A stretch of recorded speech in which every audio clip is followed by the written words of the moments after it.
რეჟიმის პოლიტიკური შურისძიება სასამართლო დარბაზებში დღესაც გრძელდება. დღეს ივანიშვილის მოსამართლეებმა განაჩენი პოლიტიკური ლიდერების წინააღმდეგ უნდა გამოაცხადონ. ბრალდება კი ორივე შემთხვევაში იდენტურია. თია წულუკიანის არალეგიტიმურ კომისიასთან თანამშრომლობაზე უარი. ზუსტად 2 საათზე, ანუ ამ წუთებში იწყება კოალიცია ძლიერი საქართველოს ერთ-ერთი ლიდერის ბადრი ჯაფარიძის საქმის დასკვნითი სხდომა. მოგვიანებით კი უკვე 4 საათზე მამუკა ხაზარაძის განაჩენი უნდა გამოცხადდეს. არც ერთი ლიდერი დღეს სასამართლოში მისვლას არ აპირებს. ქეთი ნადიბაიძე ელოდება ამ სასამართლოს სხდომის დაწყებას. ქეთი, რა ხდება სასამართლოში და საინტერესოა, რა მოლოდინი აქვთ პოლიტიკურ ლიდერებს, მათ თანამებრძოლებს. ვიცით, რომ არც მამუკა ხაზარაძე, არც ბადრი ჯაფარიძე არ აპირებენ სასამართლოში მოსვლას. ბადრი ჯაფარიძის ადვოკატების ნაწილი უკვე სასამართლოში იმყოფება, ისინი ელოდებიან სხდომის დაწყებას, თავად ბრალდებულისგან განსხვავებით, რომლისგანაც უკვე ცნობილია წინასწარ ინფორმაცია, რომ ის დღევანდელ მის სხდომას არ დაესწრება, რომელიც იქნება ბოლო სხდომა ამ საქმესთან დაკავშირებით. შესაძლოა ბრალდებულმაც, საზოგადოებამაც დღეს მოისმინოს უკვე მოსამართლისგან გადაწყვეტილება, თუმცა ასევე შესაძლებელი არის ისიც, რომ მოსამართლემ რამდენიმე დღე აიღოს და გადაწყვეტილება ცნობილი გახდეს რამდენიმე დღის შემდეგ. 2 საათზე არის ბადრი ჯაფარიძის სხდომა ჩანიშნული. ადვოკატები, როგორც გითხარით, მათი ნაწილი უკვე სასამართლოში იმყოფება და სხდომათა დარბაზში შევიდნენ, თუმცა ჯერჯერობით სხდომა არ დაწყებულა. დაახლოებით 2 საათში, დღის მეორე ნახევარში ჩანიშნული არის უკვე მამუკა ხაზარაძის საქმის განხილვაც, რომელიც ასევე დასკვნით ეტაპზე არის. დღეს ის დღეა, როდესაც წინა სხდომებისგან განსხვავებით არც ძლიერი საქართველოს სხვა წევრები დაესწრებიან დღევანდელ სხდომას. ისინი ყველა სხდომაზე დადიან ხოლმე და პირადად ადევნებენ თვალს მათი პოლიტიკური ლიდერების სასამართლო სხდომებს, თუმცა მთლიანად პარტიამ მიიღო ასეთი გადაწყვეტილება, რომ სხდომებში მონაწილეობა არ მიიღონ. ველოდებით სხდომის დაწყებასა ცხადია, ფორმულას მაყურებელი გაიგებს მეტ დეტალს.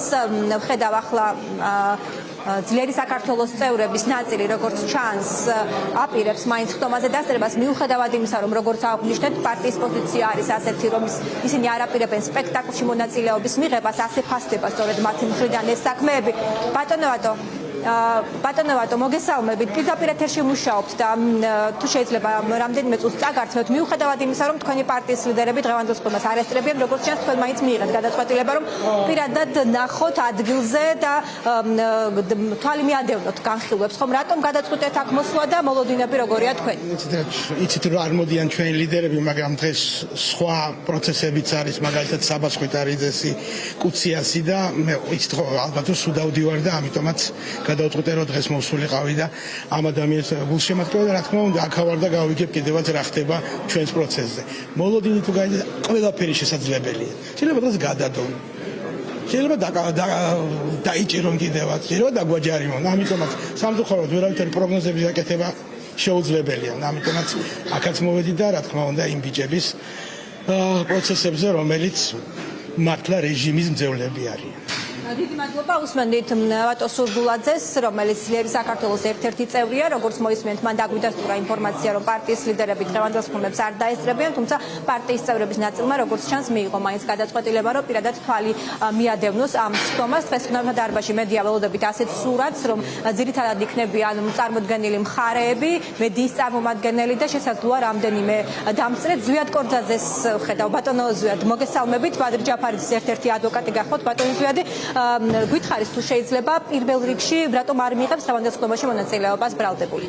ეს მისი უფლება, შესაბამისად გამოიყენა ეს უფლება, დაცვით სიტყვას ჩვენ წარვადგენთ ყველა იმ არგუმენტს, რომელიც ისეთ წარმოჩინდა სასამართლოს სხდომაზე თამოყრილად დღეს და მოლოდინი, სამართლებრივი მოლოდინი ამ საქმეზე გარდა გამართლებელი განაჩენისა სხვა არაფერი არ უნდა იყოს, მაგრამ მასე წესით არც უნდა მოსულიყო ეს საქმე აქ, ასე რომ შეუძლია მოსამართლეს დღეს დაამთავროს და გავიდეს არაფერი დღესვე გამოაცხადოს ან გადადოს გამოცხადება, ეს მასეა დამოკიდებული.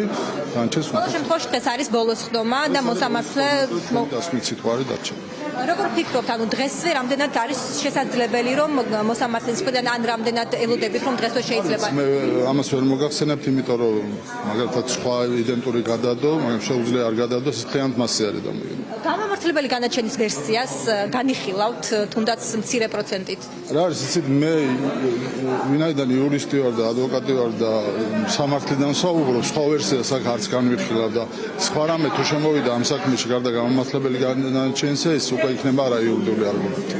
პოლიტიკური ვერდიქტია. რა თქმა უნდა, იმიტომ რომ იურიდიული საფუძველი ამ განაჩენს გარდა გამამართლების არ გააჩნია. დიდი მადლობა, უსმენთ ზვიად კორძაძეს, ერთ-ერთ ადვოკატს, რომელმაც გაგვიზიარეს ხომის დაწყებამდე მისი მოლოდინები. დაიწყება რამდენიმე წუთში სხდომა, რომელიც დიდხანს არ გაგრძელდება, რადგან ადვოკატების დასვლის სიტყვა არის მხოლოდ დარჩენილი და ნახავთ, როგორ განვითარდება პროცესები. ცხადია, ფორმოს მაყურებელი შეიტყობს ხომის მიმდინარეობას.